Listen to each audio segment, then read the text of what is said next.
Good morning. This is the first video for the plays from The Change. This one's pretty wacky and fun, so let's take a look at what he has to say, and then we'll kind of talk about how I practice it. He does say, although it is unnecessary to present the change in particular, since in fact all devices can be executed from this posture more appropriately than any other, I will not omit to present a couple of devices with it, which you can observe some particular ingenuity thus.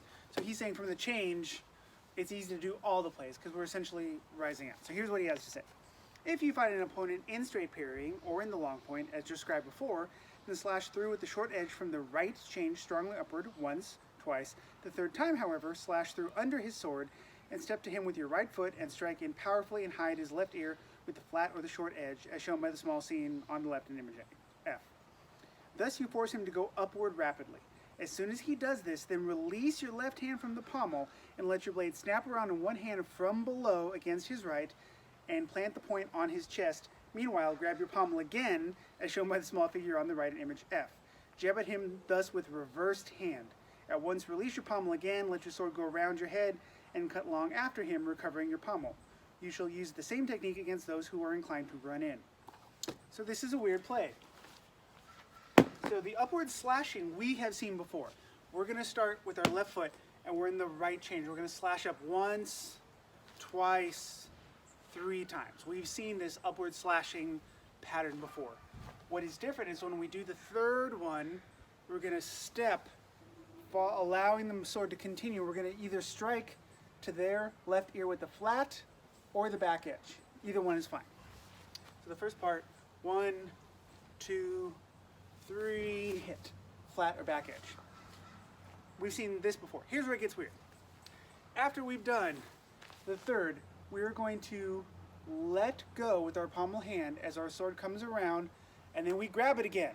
So I am now in a reversed grip. My fingers are facing away towards my right, and I grab the sword. I'm kind of upside down. I'm going to plant the sword in his chest. Interesting. Then, once I've stuck him, I'm going to cut back around and do a cut and regain. So it's a weird motion. So the footwork is pretty much a step on every one. So we do our 3, and these are going to be in place or maybe with slight shuffle steps because we're clearing the line and we're kind of threatening him. On the third one, step and flat or back edge, step and stick him, and then step back probably and hit him with the true edge. So that's the play. And there are reasons to do the back edge versus the flat. If we're trying to hit the guy, the back edge is great, we stay covered. If we're trying to force a really dramatic parry, because what Meyer is telling us is we're trying to force them to pull up high, because we're going to look to do that reverse thrust into the chest. So the nice thing about the flat is that if I hit somebody flat, you can kind of see how much my sword whips. They're going to have to parry that much more dramatically to keep the flat whipping sword from whacking them in the face. Again, if you are in a sporting context like SEA combat or some of the HEMA tournaments where flat shots aren't going to count, the opponent probably will still parry because they're not going to be able to tell in that moment if you're going to hit them flat. But it's also totally okay to hit them with the back edge, and that's going to come in a little stronger, and you'll be covered. But either way, once we've done this, we are going to do that. We're going to release and grab, and then we're going to step back with the cut.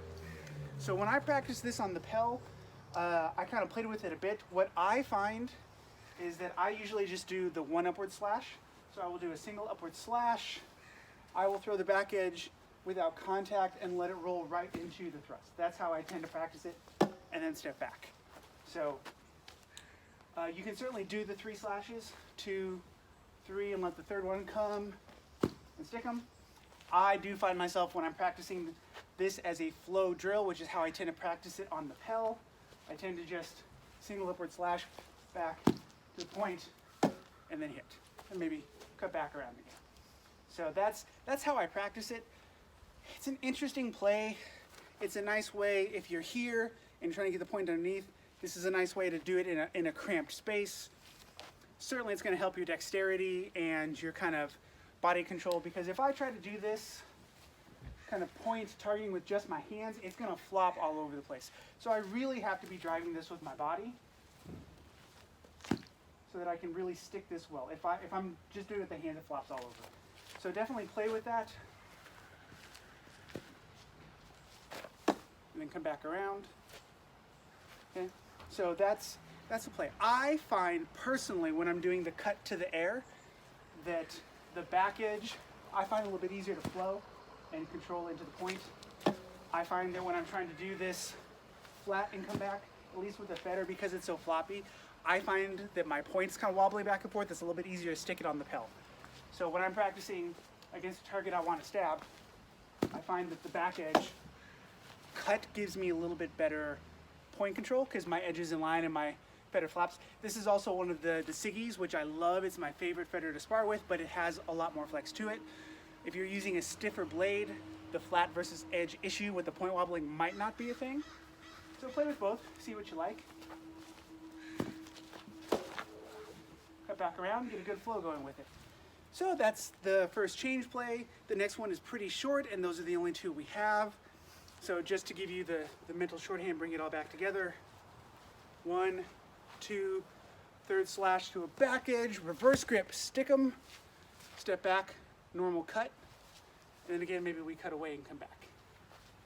1, 2, 3, back, stick them, hit, leave. So that is the first play from the change.